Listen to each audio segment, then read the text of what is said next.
In this lecture, we will talk about the next stage in the production of concrete is placing. In the previous lecture, we have seen about batching, mixing, transporting.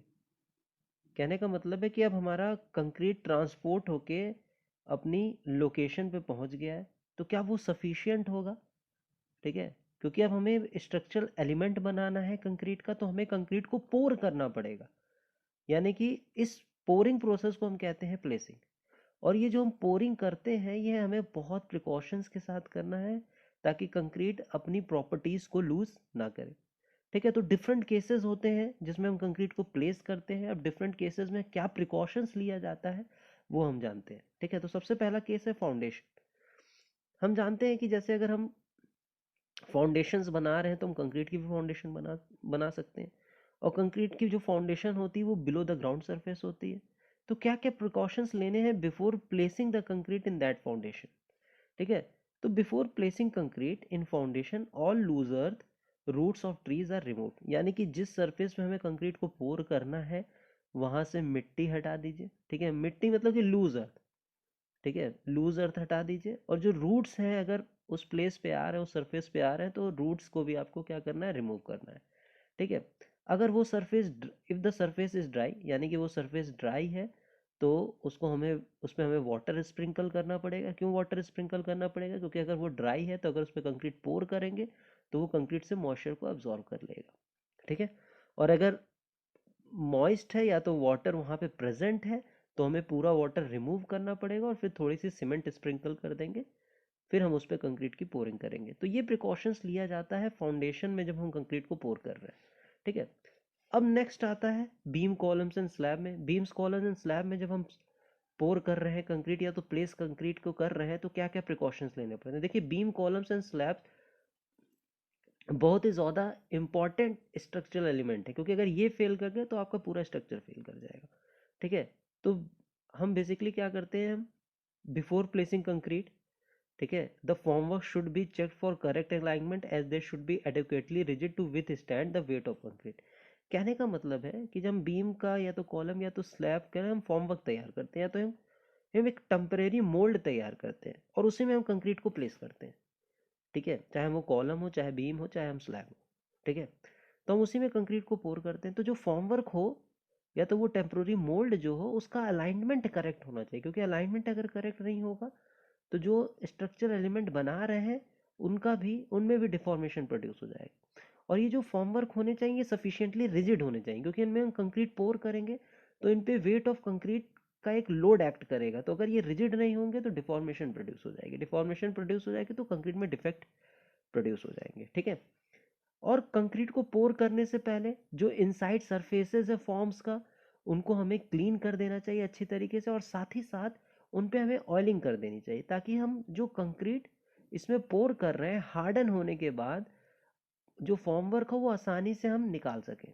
ठीक है, उसमें concrete चिपका ना रहे। ठीक है, अब it should not be drop but placed in position to prevent segregation, यानी कि किसी एक हाइट से हम कंक्रीट को पोर नहीं करेंगे, हम कंक्रीट को प्लेस करेंगे, हम हाइट से गिराएंगे नहीं, क्योंकि हाइट से गिराएंगे तो उसमें सेग्रीगेशन हो जाएगा।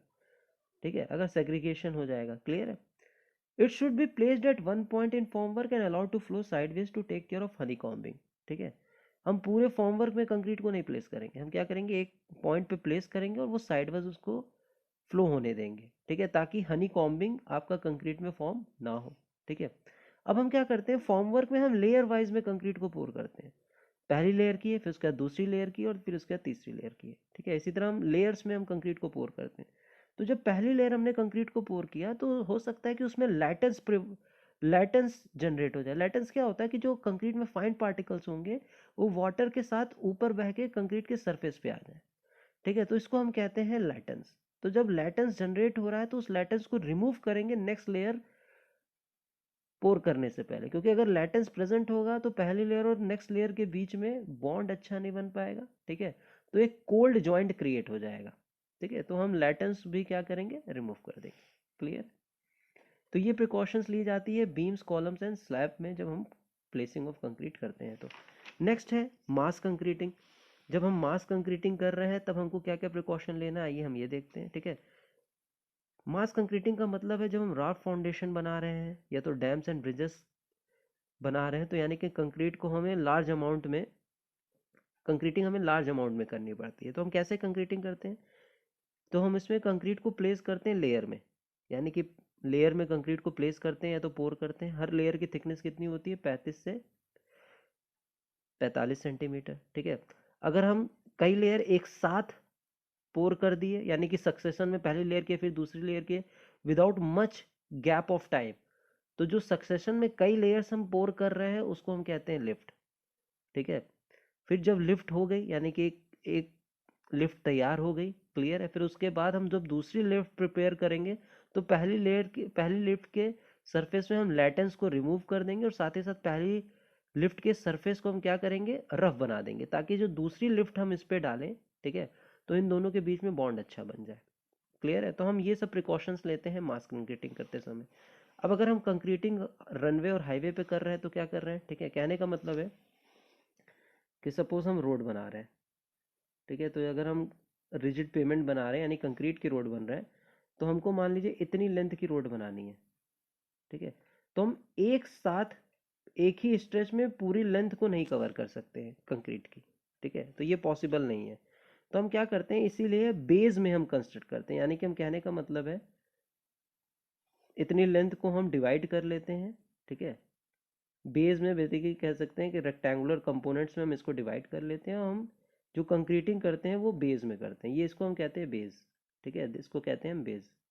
तो हम कंक्रीटिंग बेस में करते हैं, तो concrete is laid in base for highway, runway और फ्लोर स्लैब। ठीक है, अब कैसे करते हैं, क्या क्या प्रिकॉशन लेना पड़ता है कि जहां हमें कंक्रीटिंग करनी पड़ेगी उस ग्राउंड सरफेस को, उस पर जो भी लूज सॉइल प्रेजेंट होगी उसको हटा देंगे, अगर पेड़ पौधे प्रेजेंट है तो उसको हटा देंगे।